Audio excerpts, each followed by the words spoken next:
Get the cellar, and this is what the inside of the walk-in fridge looks like. Got cheeses and beers. Can't drink those on the job. Got vegetables on this side. Got some meats down here. I don't know if you can see that. Pastas, and then here is the walk-in freezer. It's got the breads and the ice creams and the fries, the chicken wings. Ooh, it's super cold in here. Jesus. What's that thing? Alright.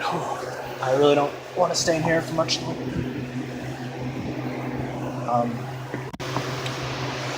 The door appears to be stuck. This happens sometimes. Just gotta wait for someone to get me out of here. I'm going to die in here.